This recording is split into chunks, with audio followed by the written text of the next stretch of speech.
Je ne vous appelle plus serviteur, parce que le serviteur ne sait pas ce que fait son maître. Mais je vous ai appelé ami, parce que je vous ai fait connaître tout ce que j'ai appris de mon Père. Jean 15, verset 15. Bien chers frères et sœurs, unis dans le sacerdoce baptismal, recevez mon shalom. Nous avons tous des rêves. Nous avons tous presque une grande certitude au plus profond de notre être que nous sommes détenteurs d'un talent unique avec qui nous pourrons asseoir les bases de notre destinée et changer le monde.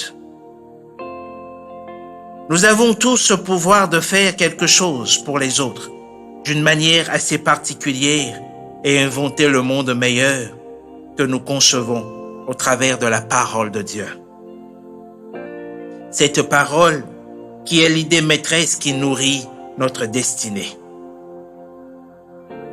À une certaine époque de notre vie, nous avons tous pressenti le genre de vie que nous offre cette parole.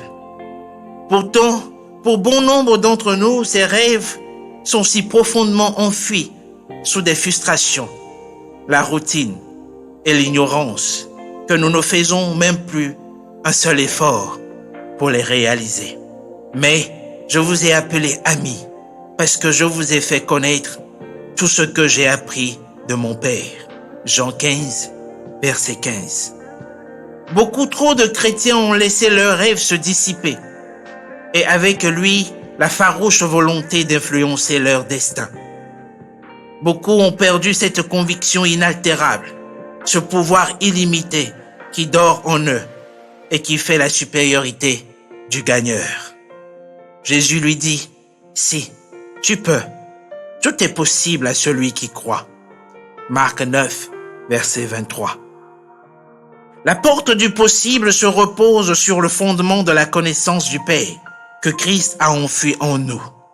C'est parce que nous possédons déjà cette connaissance que nous avons l'ascendance sur le monde. C'est parce que beaucoup encore sont dans l'ignorance vis-à-vis de cette vérité qu'ils sont des victimes potentielles, des cibles à éliminer. L'idée du Christ n'est pas de nous mettre sous un joug étranger, de faire de nous des serviteurs, placés sous une servitude qui brimerait nos droits et fera de nous des esclaves, comme le fait l'autre camp, matérialisé par des possessions démoniaques, d'emprise et d'influence satanique. L'idée du Christ se révèle au travers du verset 16 du chapitre 15 de l'évangile de Jean. Ce n'est pas vous qui m'avez choisi, mais moi, je vous ai choisi et je vous ai établi afin que vous alliez et que vous portez du fruit et que votre fruit demeure, afin que ce que vous demanderez au Père en mon nom, il vous le donne. Jean 15, verset 16. Rien n'est plus puissant qu'une idée. Ce sont des idées qui ont créé et régissent le monde dans lequel nous vivons aujourd'hui. Ce sont nos idées limitées ou illimitées qui nous ouvrent des opportunités. L'idée la plus merveilleuse est celle qui porte toujours les germes de la divinité, celle conçue avec soin. Puis, Dieu dit, « Faisons l'homme à notre image selon notre ressemblance. » Genèse 1, verset 26. Nous devons savoir que lorsqu'une idée est conçue, on l'appelle une pensée, et qu'une pensée conçue est un concept.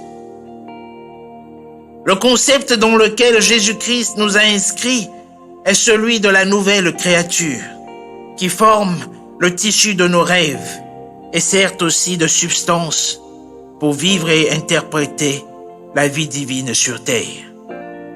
Si quelqu'un est en Christ, il est une nouvelle créature.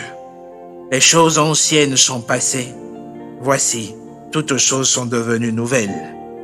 2 Corinthiens 5, 17.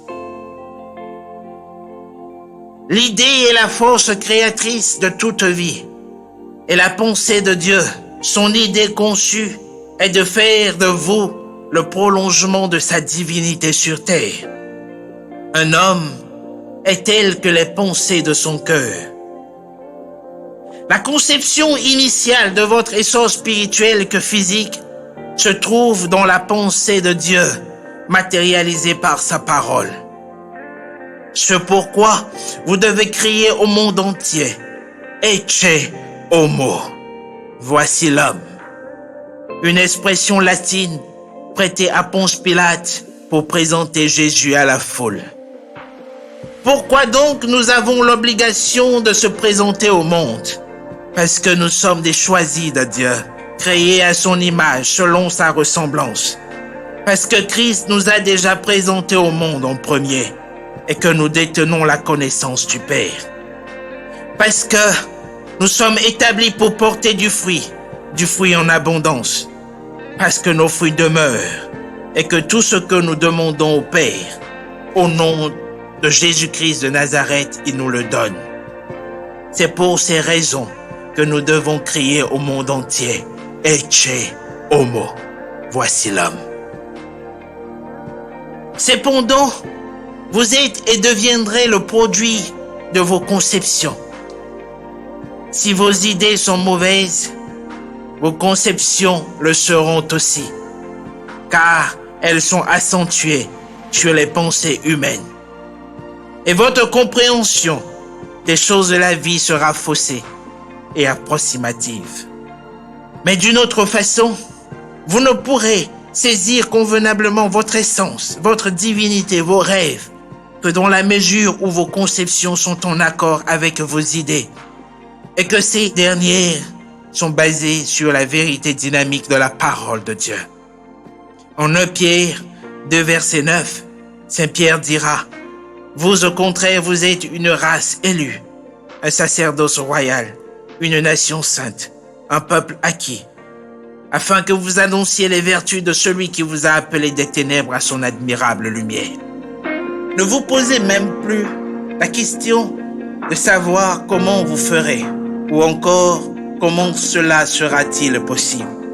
Car dans sa lettre aux Philippiens, au chapitre 2, verset 13, Saint Paul vous dit, « Car c'est Dieu qui produit en vous le vouloir et le faire selon son bon plaisir. » Philippiens 2, verset 13. Shalom et bonne journée à vous.